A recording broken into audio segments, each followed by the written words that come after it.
Aí tu começa, então, e depois eu faço aqueles minutinhos ali que tu me pediu e depois tu finaliza. Pode ser, então? Tá bom. Tá Certo. bem, meu bem. Boa aula para nós. Obrigada, boa aula também. Bom, então vamos começar, pessoal. A aula vai ser sobre teorias sociais que marcam o início do período contemporâneo. Vamos lá. Bom, para a gente entender um pouquinho melhor como é que vai funcionar essas teorias sociais e por que esses caras falaram o que falaram, né? A gente vai ter que entender o que estava passando na história desse período, no contexto histórico. Então, vamos voltar um pouquinho ali na Idade Moderna. Bom, a partir do século XV, o que vai começar é o Renascimento, um movimento ali, né, cultural. Bom, na Idade Moderna, vamos ter fortes críticas à Igreja Católica, né, e ao antigo regime, que era o monárquico. Vamos ter também o Iluminismo e a primeira Revolução Industrial. E ali, na transição da moderna para a contemporânea, a partir do século XIX, a gente já vai ter o capitalismo muito mais consolidado. A gente vai ter também a segunda Revolução Industrial, ali na metade do século XIX, duas guerras mundiais, a primeira e a segunda, imperialismo nazi na África, né, a grande dominação dos dois continentes pelas grandes potências europeias, e um progresso científico e tecnológico. Bom, a gente vai falar agora do surgimento e da ascensão de uma classe social que foi muito influente a partir ali da modernidade, que foi a burguesia. Bom, os burgos eram cidades medievais que formaram-se com a queda da Idade Média. Eles controlavam o mercado, o lucro e o consumo dos outros indivíduos. Então, quando ainda não existia um capitalismo, né, já existiam trocas comerciais. E esses indivíduos que moravam nos burgos eram quem controlavam, né, esse pequeno mercado. A primeira revolução industrial também foi muito importante para a ascensão da burguesia enquanto classe social, principalmente pelas mudanças no processo produtivo e pelas novas relações de trabalho. Bom, a partir desse momento, né, da primeira revolução industrial, vai ser o momento que vão ser criadas as oficinas, né, as indústrias, que vão propiciar uma produção em maior escala. Então é aí que a burguesia começa, né, a se formar junto também com a classe trabalhadora. Antes a produção era feita manualmente e tornou-se mais industrializada, com o uso de máquinas. A burguesia cresce e quer espaço no poder e no controle político, com ideais liberais. Bom, é isso, né? Como a burguesia vai se fortalecendo, ela não aceita mais não ter esse poder político, né? E daí ela vai conquistando esses espaços. Bom, a partir agora vamos falar do liberalismo, né? O liberalismo é uma ideologia burguesa, né, que surgiu dos ideais burgueses. O precursor das ideias liberais foi John Locke. Ele não se chamava liberal, né, mas ele já foi o primeiro que começou a ter essas ideias, não necessariamente em já realmente sintetizar o liberalismo enquanto teoria. O Locke era um iluminista, né, ainda do período moderno, que já começaram a se pensar os ideais liberais. Bom, principalmente nessa formação, né, do liberalismo, a principal crítica vai ser sobre o direito divino dos reis, vai ser sobre a monarquia, sobre o absolutismo. que a burguesia não queria mais aceitar, não queria mais, né, ficar submissa a esse poder dos reis. Bom, outro ponto ali defende sistemas representativos como forma de governo, né, no caso, democracia, e não mais a monarquia.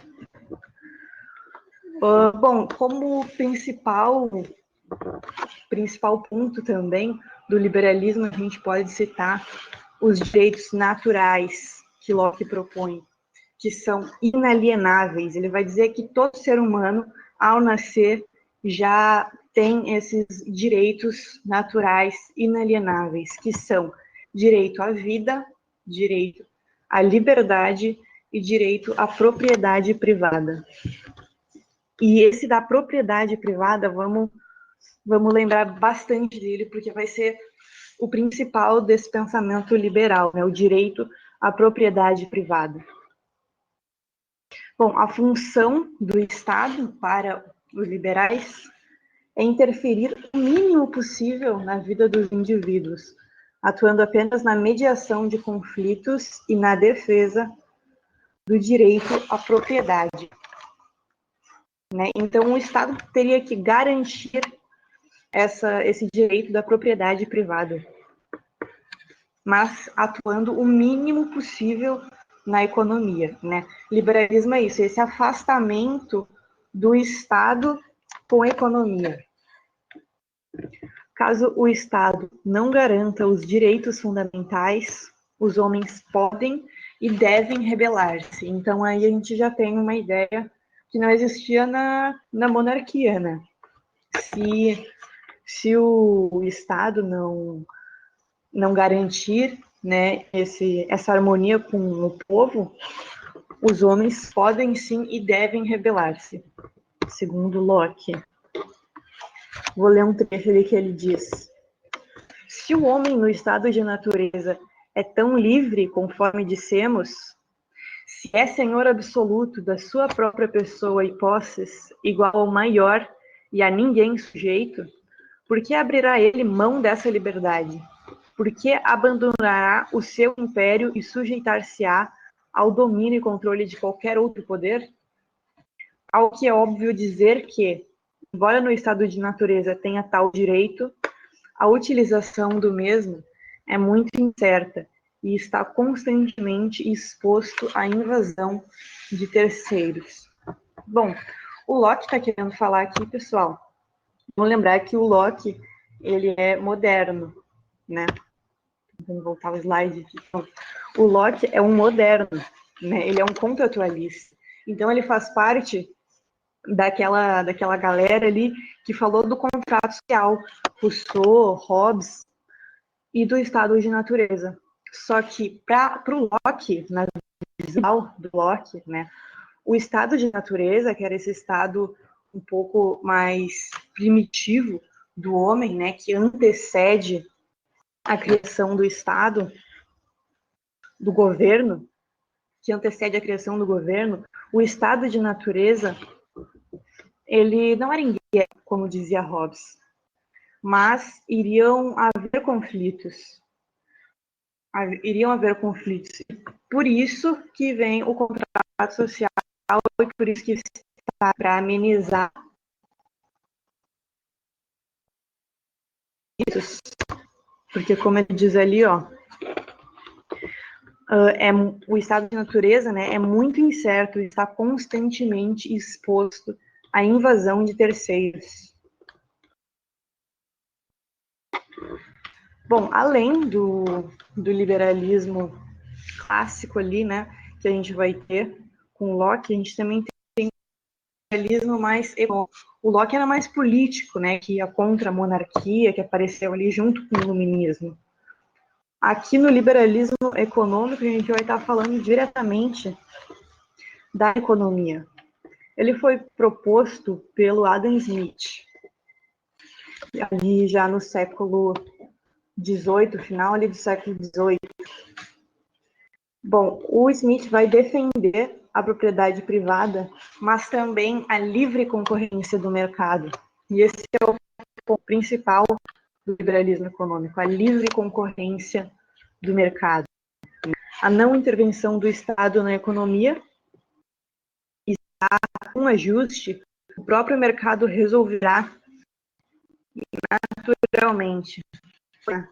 Uma imagem ali, né, que seria a imagem da mão invisível, um conceito que foi proposto pelo Smith, que é da lei da oferta e da procura, né? Ela vai regular de forma automática, como se houvesse uma mão invisível por trás de tudo, né? A economia vai regular, essa mão invisível, né, vai regular a economia por trás de tudo, fazendo com que os preços dos produtos fossem ditados pelo próprio mercado. Ele está querendo dizer que o mercado ele vai funcionar sem uma interferência, né? Graças a essa mão invisível. Ele fez essa metáfora aí, essa comparação. Bom, aqui a função do Estado seria a manutenção da ordem, a preservação da paz e a proteção à propriedade privada. A gente também vai ter o câmbio livre no liberalismo econômico, que seria a queda das tarifas alfandegárias, né, dos impostos. E também vamos ter o conceito de vantagem comparativa, que seria cada país deveria se especializar nos produtos que tivessem a capacidade de produzir em vantagem. Por exemplo, algum lugar um país que tenha o clima mais propício para desenvolver algum certo alimento, como o arroz, né? Existem climas que são mais propícios para desenvolvimento de alguns produtos, e é isso que ele está falando, é isso que o Adam Smith está dizendo aqui, né? Ele está propondo quase que uma divisão internacional do trabalho, onde cada país manteria a tradição produtiva que melhor se adequa a ele, criando meio que monopólios mesmo. O liberalismo está intimamente ligado com a consolidação do capitalismo, sim. Consolidação do capitalismo e, consequentemente, a consolidação da burguesia, né? E é daí que vão surgir tantos ideais, né?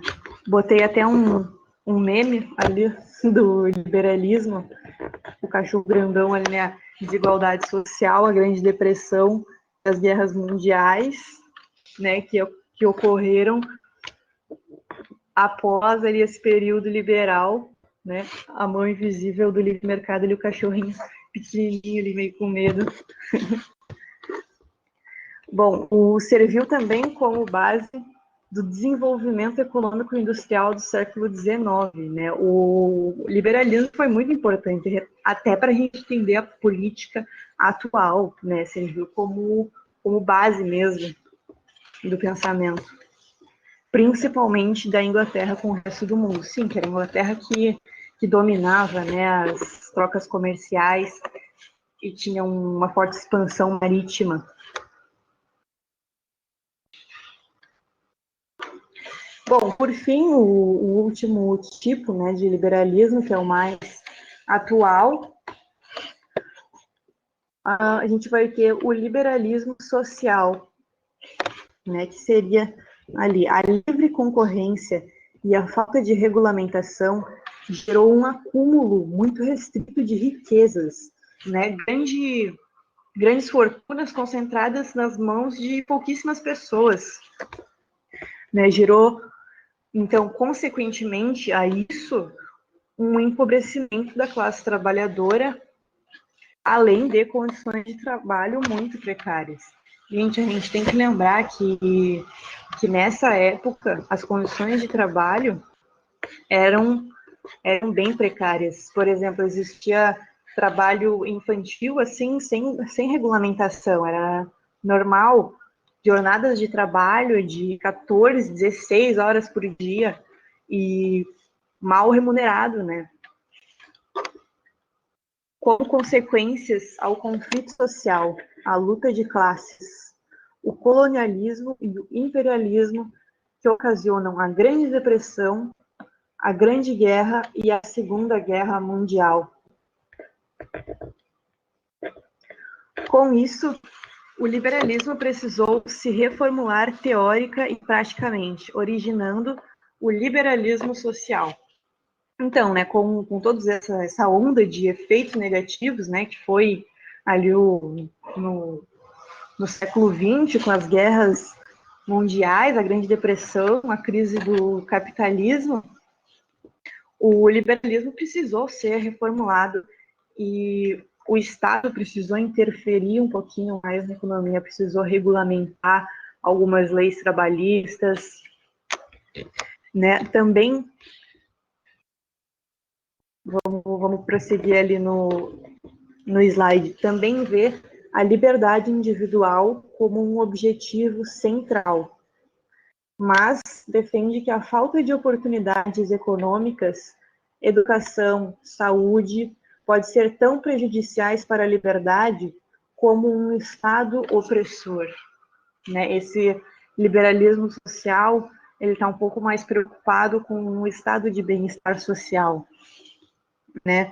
Ele vai falar que, calma aí, como assim a gente está garantindo a liberdade individual econômica, mas tem gente passando fome, tem gente sem acesso à saúde, à educação básica, né? Então, o liberalismo social vai trazer esses pontos. E ali eu coloquei uma chargezinha ali para mostrar a desigualdade de oportunidades, né?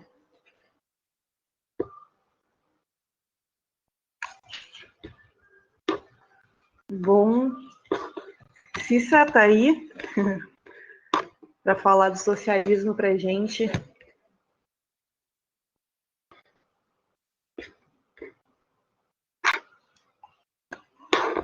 Cissa?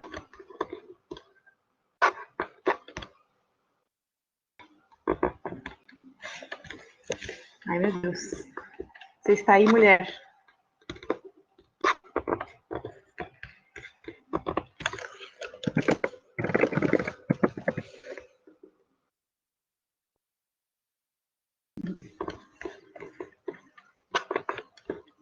Eu tô aqui, sim. Certo.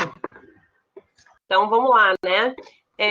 Bom, pessoal, então, a Gabi passou para a gente aí a questão aí a gente, na verdade, teve a ideia, a Gabi teve a ideia, né, de fazer a questão do período anterior ao contemporâneo, e eu vou falar um pouquinho, então, sobre o socialismo mais científico, né? A gente tem duas vertentes, que é o utópico e o científico, e a gente vai falar especificamente, né, sobre um cara que é muito conhecido, é um cara que, na verdade, ele é o maior nome aí quando a gente fala em socialismo, em comunismo, enfim, a gente vai estar falando de Karl Marx. Eu vou introduzir para vocês aqui um pouquinho, pessoal, a questão as minhas referências vão ser mais ou menos um livro que tem pela Universidade Federal de Pelotas, se vocês acessarem o NEPFIL, tá? Vocês encontram ali o livro Sociologia, Elementos Básicos, que é um livro organizado pela Flávia Chagas, e tem como editor-chefe o professor Juliano Carmo, a Kellen também, e o Robson, se eu não me engano.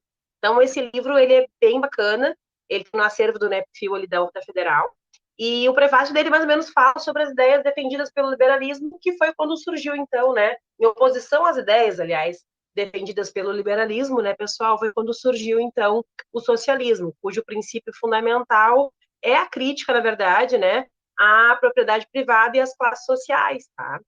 Então, em suma, também é o capitalismo, né?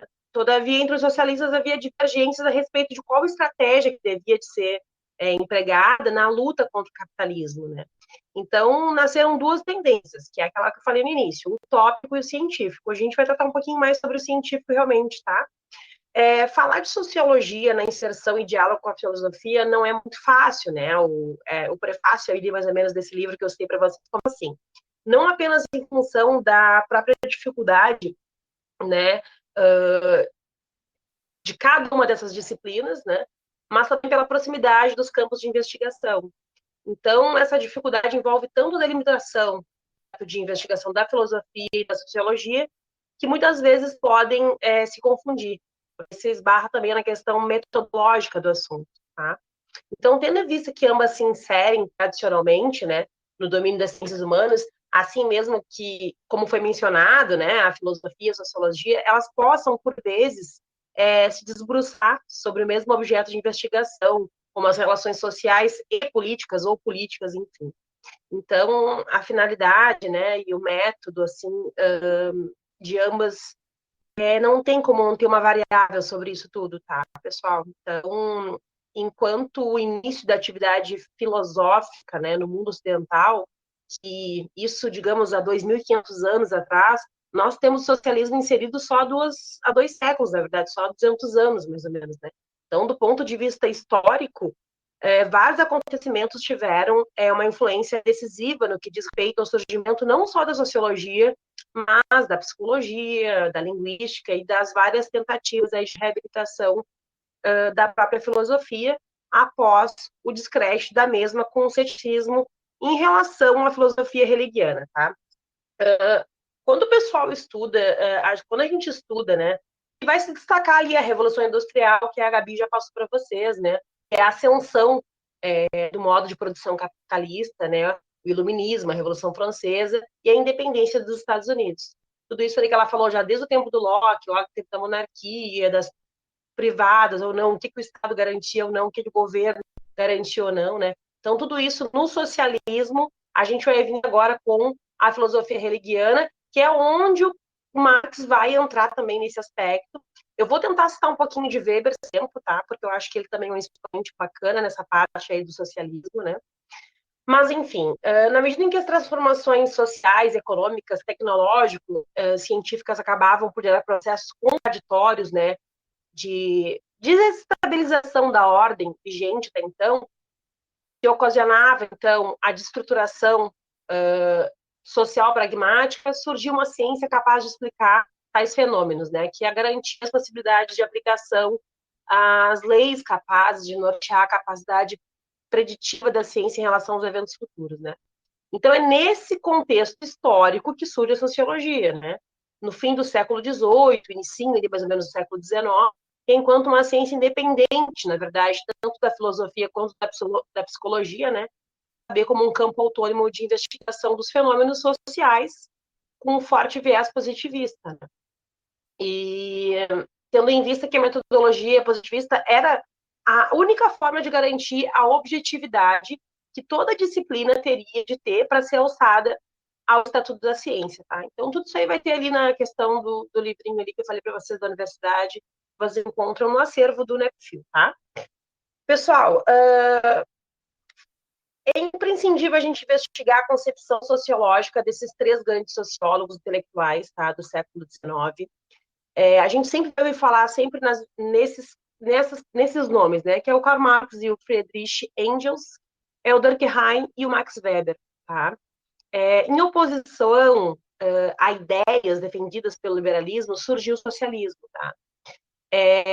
Cujo princípio fundamental é justamente a crítica à propriedade privada e às classes sociais. Então, sempre que vocês ouvirem falar sobre a questão hegeliana, ou Durkheim, Weber, principalmente Marx, as questões marxistas, vai tendo essa questão sobre a defesa, no caso, né, a opção às ideias defendidas pelo liberalismo que a Gabi nos colocou.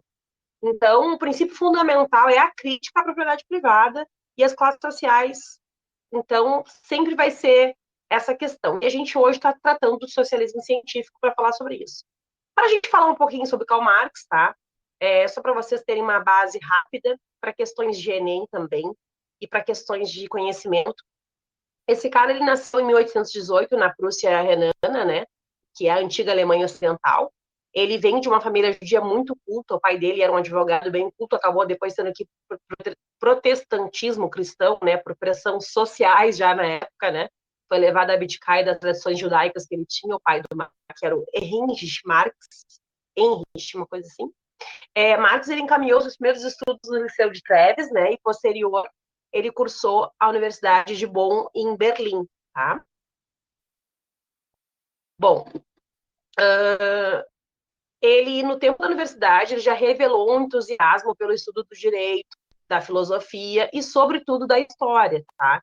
Ele encerrou seus estudos acadêmicos em 1841 e elaborou uma tese sobre as diferenças entre a filosofia do Epicuro e do Demócrito. Isso a gente já pela coisa antiga lá, que é mais a minha praia lá, filosofia antiga, tá, pessoal? Então, o Marx, ele, a princípio, ele tentou seguir a carreira universitária de professor, mas não demorou muito para ele perceber que a política ela imperava muito na vida dele, né? E a política conservadora do governo de Frederico Guilherme IV representava um obstáculo ao seu ingresso no magistério universitário, né? Então, bastava verificar ali as punições movidas até para o Ludwig Feuerbach, Bauer, né? Que eram considerados pensadores de esquerda, para já ter uma noção do que o Marx enfrentaria. Então, a partir de 1842, o Marx ele passou a se dedicar ao jornalismo, tá? Ele se tornou redator ali da Gazeta, desculpa, Renana, que tinha, que era um jornal bem esquerdista, assim, diria bem revolucionária, e ele, desde as primeiras publicações dele, ele sofreu uma censura bem severa, tá, do governo, até a suspensão dele, que foi em 1843, que foi um ano depois. E foi nesse mesmo ano, apesar da pobreza que ele sempre acompanhou a vida dele, né, na verdade, sempre teve uma vida muito difícil, ele conheceu a noiva dele, que foi a Jane Westphalen, tá? Que foi uma mulher que tinha uma elevada posição social, ao contrário, de repente, uma certa forma dele, né? De quem estava noivo desde o tempo da faculdade, ali, desde o tempo dos estudos, 1836. Então, tipo, o Marx é um alemão que viveu grande parte do século XIX. Então, ele presenciou muita coisa ali desse socialismo, né? E todas as questões todas as críticas que ele tinha aos antigos filósofos, justamente porque ele presenciou muita questão do proletariado e da burguesia. A gente vai ver mais adiante, tá? Ele mudou não só o Ocidente, mas ele mudou o mundo, tá? É um cara que mudou muito, muito, muito, muito a forma de pensar e as revoluções em vários aspectos, e o Marx, ele é um cara que ele fez as pessoas terem uma transformação. Enquanto o Hegel fazia mais as coisas na teoria, o Marx foi o cara que veio para fazer a transformação, para fazer a mudança, tá? Ele viu, ele estudou direito, filosofia, economia política, então é uma pessoa que ele entendia do que ele falava, ele sabia o que ele estava falando. Ele é considerado o pai das ciências sociais, viveu no século de uma nova revolução europeia, né? Analisou que as pessoas elas vão ser aniquiladas devido ao capital, né? O pensamento dele é a mudança, a transformação social. Ele traz crítica a esses filósofos dele porque eles só queriam interpretar a sociedade e não mudar. Marx ele realmente vai na fase de mudança. Ele vê que se as pessoas não tiverem conduta diferente das que estavam tendo, as pessoas iam ser aniquiladas realmente por esse pensamento capitalista, né? Se vocês puderem, até uma dica que eu dou, é assistir o filme Jovem Karl Marx. Eu assisti ele pelo YouTube. É um filme muito bacana que fala detalhadamente da história do Marx, da amizade dele com o Friedrich Engels também, né? As concordâncias e as divergências, tendo em vista que o Marx ele tinha família, né? Tinha muitas dívidas, né? E já o Engels não. Então, ele tinha um pensamento muito puro da burguesia e do proletariado, né? De uma forma nítida e de uma forma empírica. Então, vale muito a pena assistir, tá? Essa dica aí, esse spoiler que eu dou para vocês, o filme que tem no YouTube do Jovem Karl Marx. Segundo Marx, as pessoas elas seriam coisificadas, digamos assim, né? Se não houvesse essa mudança. A dignidade ela ia ser aniquilada em nome do capital, tá? Pensamento do Marx, mudança, transformação. Tá? Mudar radicalmente a sociedade individual, capitalista, burguesa. Se ela se espalhasse para o mundo todo, ia haver uma graça. E daí, então, a Revolução Marxista, tá, pessoal? As principais obras desse cara vão ser o Manifesto do Artigo Comunista, vai ser a Ideologia e Capital, né? Que é a sua principal obra, onde ele aborda o socialismo científico, né? Onde ele aponta como realmente funciona a sociedade capitalista e quais são as leis que regem essa sociedade. Então, nunca esquecendo que o Capital foi a obra que mudou eternamente, assim, né, o Ocidente inteiro, o mundo inteiro, né, porque está abrangendo aí, daí que ele vai ter a base sólida, digamos assim, e saber como podemos mudar para que haja transformação social. Essa base vem de Hegel, né, que já havia morrido em 1831, e o Marx ele era um hegeliano de esquerda, né? Então, ele usa a filosofia do Hegel e meio que coloca ela de cabeça para baixo, digamos assim. Vamos falar de uma forma mais ou menos assim. porque é a consciência que cria o nosso, como é que eu posso dizer, né? Consciência que cria o nosso ser, mas o nosso modo de viver que vai criar a nossa consciência. Essa era a questão que o Marx analisava. Então, a matéria que cria a ideia, e apesar de discordar do Hegel nesse aspecto, né, ele absorve a concepção que a história é determinista, né? Então, pegando, digamos, a parte boa da filosofia do Hegel para Marx, ele entende que a realidade é o processo dialético, né? O processo de esclarecimento. Então, ele luta de contrários que a tese e a antitese, né? Que é ali a síntese, né? Que é o embate desses dois elementos. Para Marx, o seu motor que faz ele agir, né? Com que a história da humanidade continue seu caminhar, sempre vai ser a luta de classes. Para ele, só acontece com a luta de classes, é que vai fazer com que a gente saia de um nível para o outro. Ele concorda, a Gabi mencionou, vocês devem ter ouvido quando ele falou ali sobre o Adam Smith, né? Ele concorda com o Smith quando ele diz que as famílias eram autossustentáveis, né? Mas a autossustentabilidade acaba para Marx quando as pessoas começam a barganhar no mercado. O que seria essa barganha no mercado, né? Eles começam a especializar em oferecer determinados serviços ou produtos. E isso passa a definir a pessoa na sociedade. Então, as pessoas reconhecendo como satisfazem os nossos interesses, cada uma tinha o seu modo de pensar.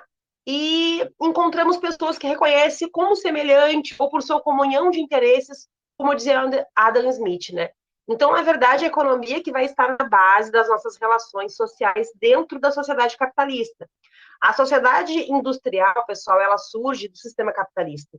E aí nós temos duas classes sociais em conflito, que é a classe do proletariado e a classe burguesa. O burguês, ele tem o capital, o dinheiro, né? Ou seja, todos os meios de produção, indústria, maquinários, estão na mão da classe burguesa. Isso é uma coisa que é óbvio, né? Isso é uma coisa que é fato, né? A burguesia, ela tem tudo, ela detém todo esse poder. Já o proletariado, ele não tem nada.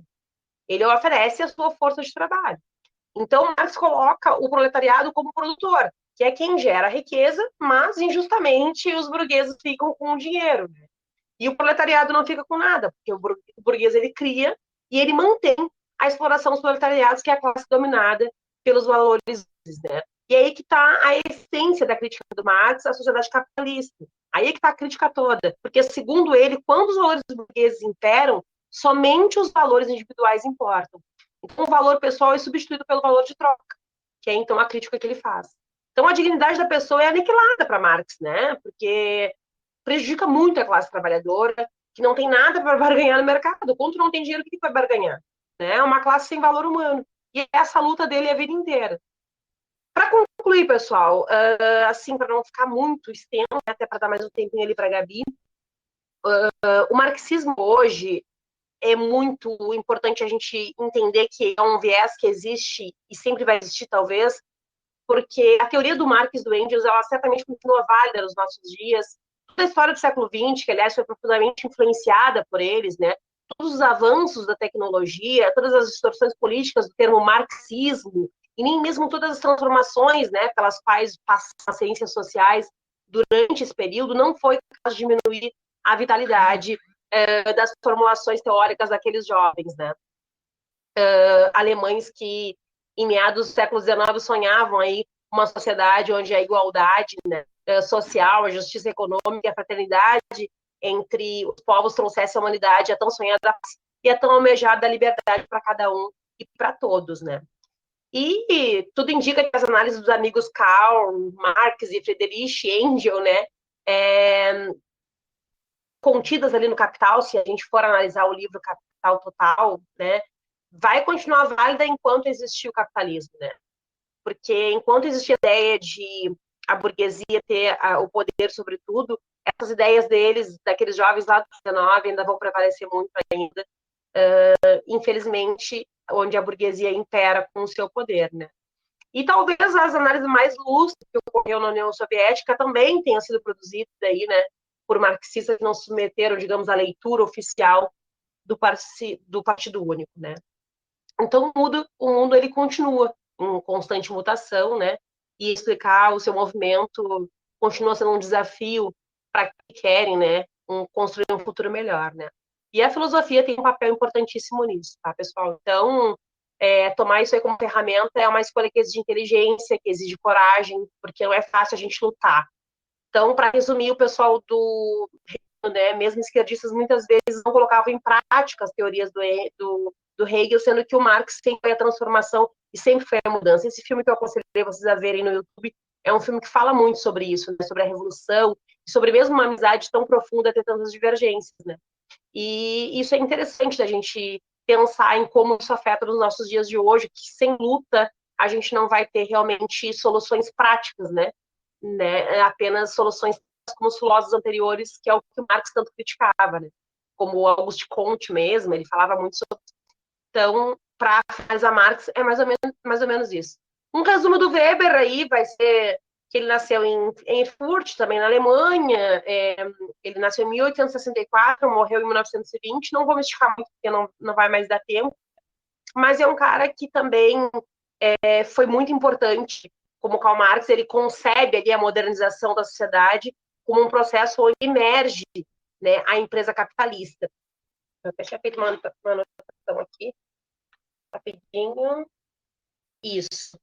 E, no caso, ele concebe a modernização da sociedade como um processo onde emerge a empresa capitalista e o Estado moderno, tá? Os quais são complementares um ao outro nas suas funções e na estabilização mútua. Então, na economia capitalista, o núcleo organizador é a empresa capitalista, que está separada da economia doméstica, que conta com o auxílio da contabilidade, que é um cálculo, digamos que racional, que é onde o Weber já vê dessa forma, e orienta as suas decisões segundo as oportunidades que o mercado de bens, capital, trabalho oferece, tá?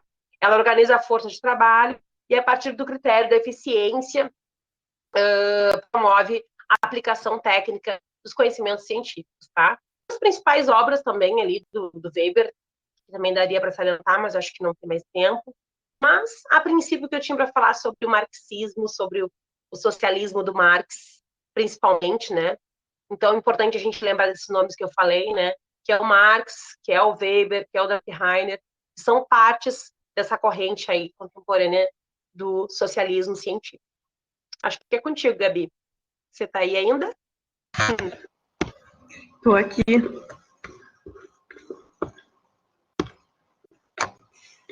Já já apareço. Estão me ouvindo? Eu estou te ouvindo, só não estou te vendo, tá?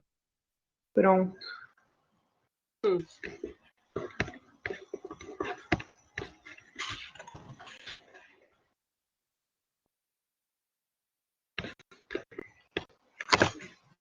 Então, seguindo, a próxima teoria que a gente vai falar vai ser do anarquismo. Bom, o anarquismo, né, do grego, an significa não e arcos, governo. Então, anarquismo seria a negação ao governo. Foi uma corrente, né, do socialismo proposta inicialmente pelo Pierre Joseph Proudhon, acho que é assim que se pronuncia, ali no século XIX.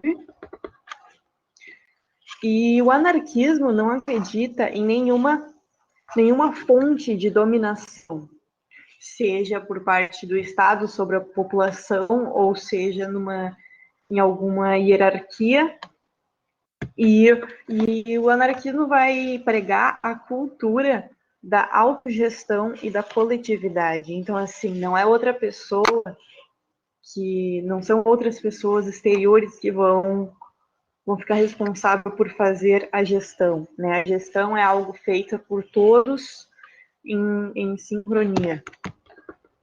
O anarquismo critica fortemente o Estado, né, e prega a destruição do Estado e da propriedade privada. O anarquismo surgiu como uma resposta ao capitalismo do século XIX, que estava criando um sistema totalmente desigual na Europa, naquele contexto, né, que eu já tinha explicado lá no contexto histórico no início, ocasionando a possibilidade de acúmulo de bens por uma pequena parcela da população e a miséria para uma maioria, né, que seria a fortuna concentrada nas mãos de poucos. O anarquismo está, então, criticando também, né, além do Estado, e além de criticar a propriedade privada, ele por si só já é uma crítica ao liberalismo.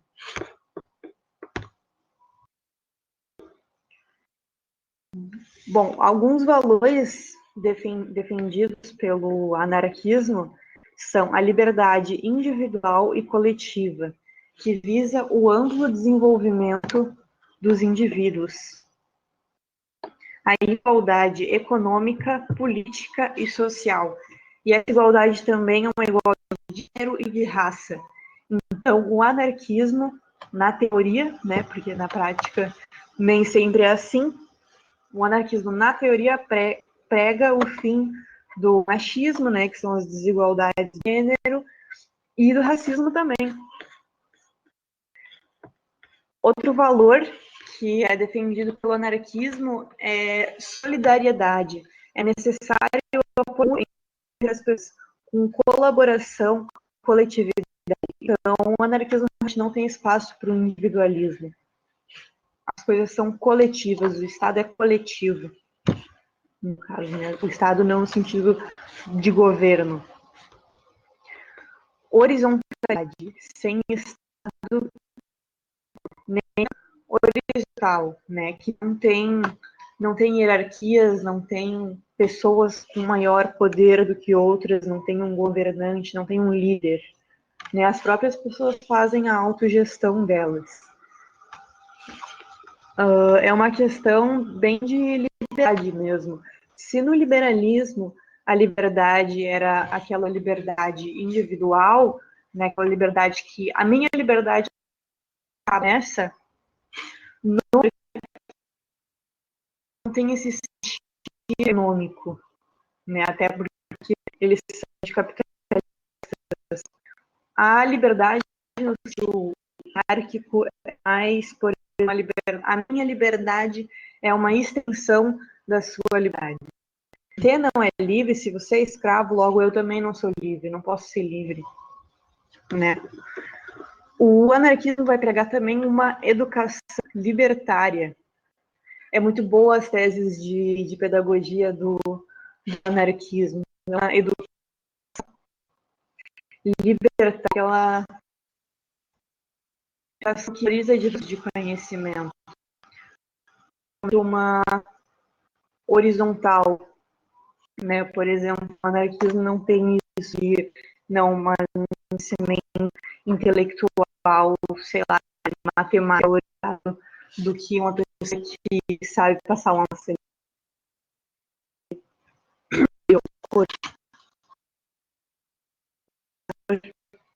Existe essa de conhecimentos, um aprendizado,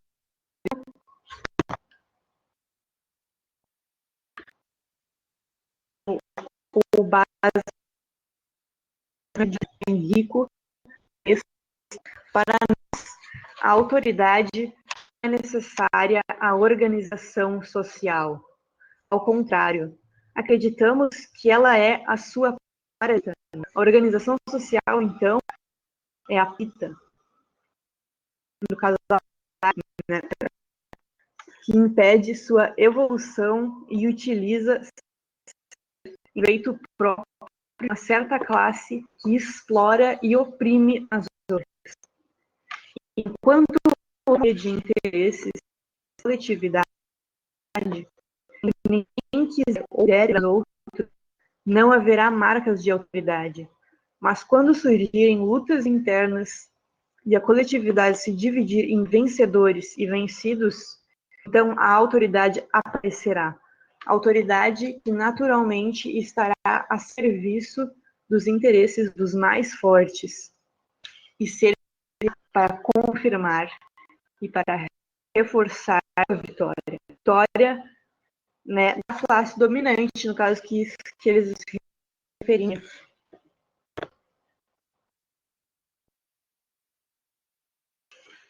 Bom, agora para fechar, eu coloquei algumas questões.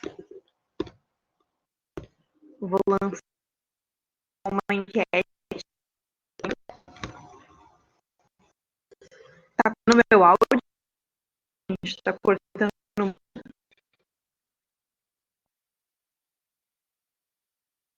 estão me entendendo?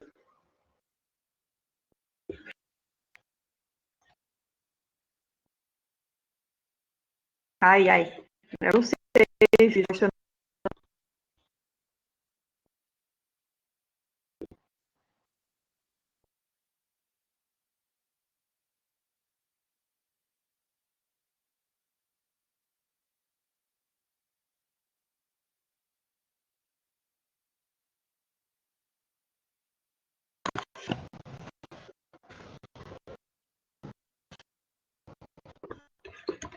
não estou conseguindo ver.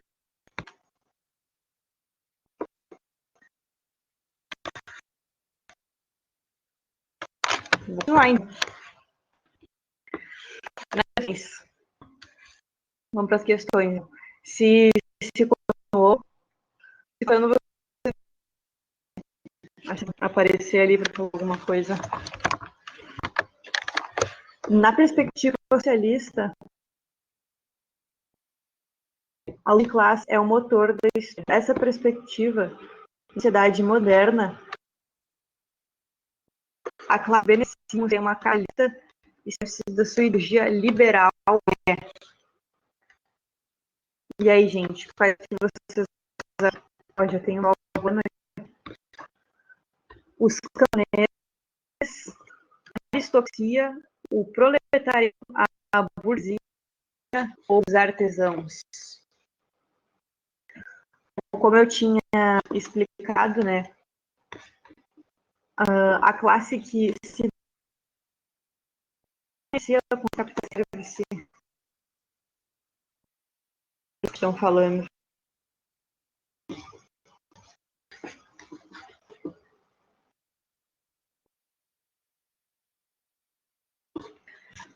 Bom, gente, eu vou corrigir questões, então.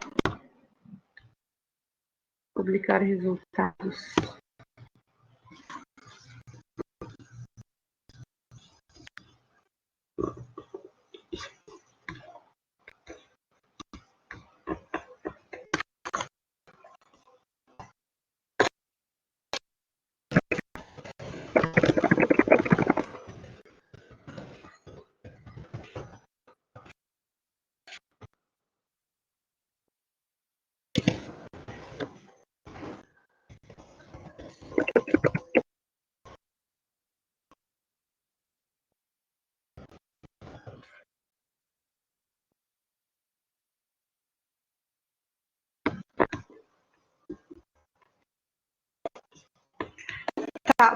Tá travando muito, tá, Simone?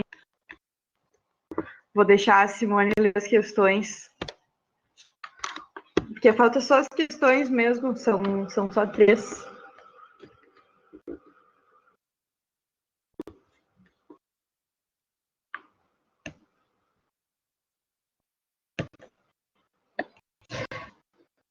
Se você está aí.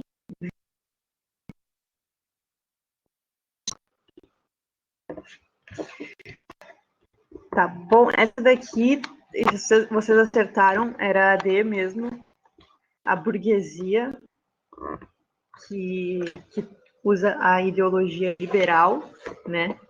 Vamos para a próxima. Gente, se tiver ruim o áudio, a Simone, aparece, por favor, para mim saber, senão eu não tenho como saber. Vou lendo a questão da UFV, Minas Gerais. Bom, exalta o direito de propriedade individual e riqueza, consequentemente, a interação defende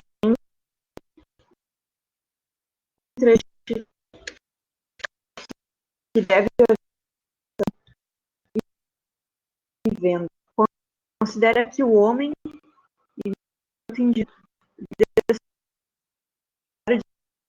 todas as situações se submeter ao expresso como natal e de livre agência ao estimular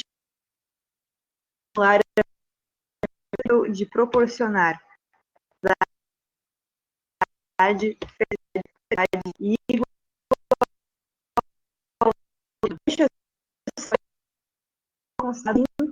dos valores. Vamos lá, Rony. O que vocês acham? Atualismo social. B. Socialismo top. C. Socialismo científico.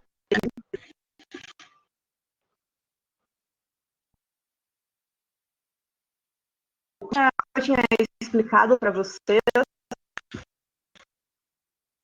no direito de individual, o liberalismo, né? Então, a questão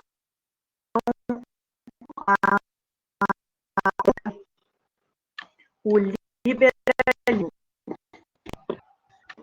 fala bastante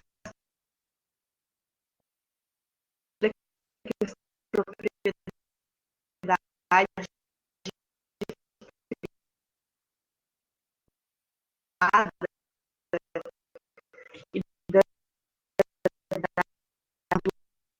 e de direito, não verdade. Isso é liberalismo, né?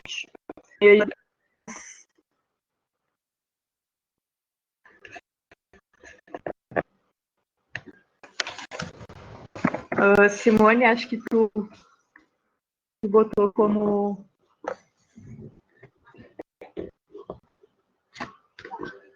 pode passar ali o slide olhando.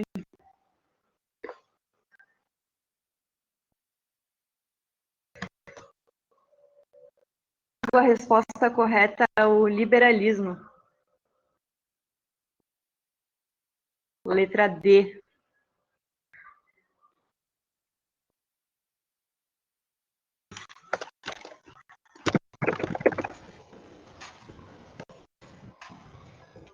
Pronto, agora estão me ouvindo? Tá. Eu vou ler, então, para ficar... Essa aqui é a exalta o direito de propriedade individual e da riqueza, opondo-se, consequentemente, à intervenção do Estado na economia. Defende intransigente que deve haver total liberdade de produção, circulação e venda. Considera que o homem, enquanto indivíduo, deve desfrutar de todas as satisfações, não se submetendo, senão aos limites da razão. Crê no progresso como sendo resultado de um fenômeno natural e decorrente da livre concorrência que, ao estimular as atividades econômicas, é a única forma aceitável de proporcionar liberdade, felicidade, prosperidade e igualdade de todos os homens. O trecho acima pode ser considerado uma síntese dos valores constitutivos da ideologia política intitulada opção A, catolicismo social, B, socialismo utópico, C, socialismo científico, D, liberalismo ou E, anarquismo. A enquete já foi lançada, qual é a resposta certa? Bom, 67% responde a B, mas a resposta certa não é a B, a resposta certa é a D, tá, pessoal? Isso é uma teoria do liberalismo. Bem? Respondido? Vamos para a próxima, então.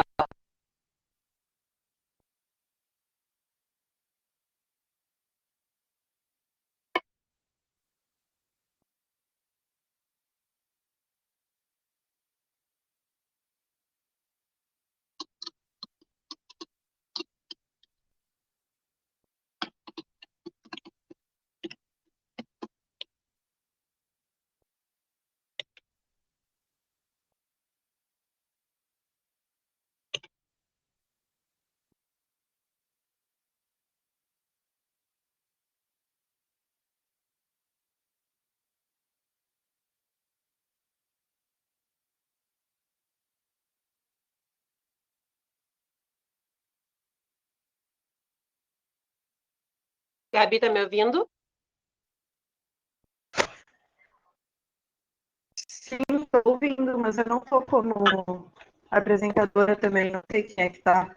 Eu também não estou Pois conseguindo é, passar o slide. eu não tô conseguindo passar para a próxima. Deixa eu ver aqui qual é o link.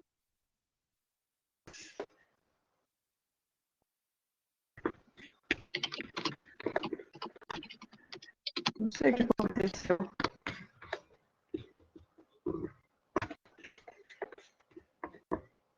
Essa opção que a gente leu agora era a opção B, socialismo utópico, né?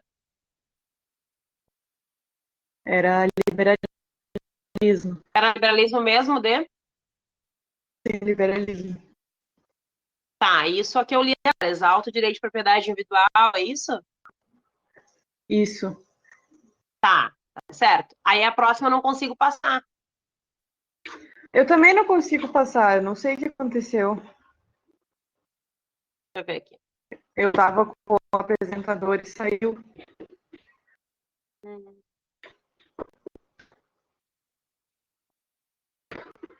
Que estranho.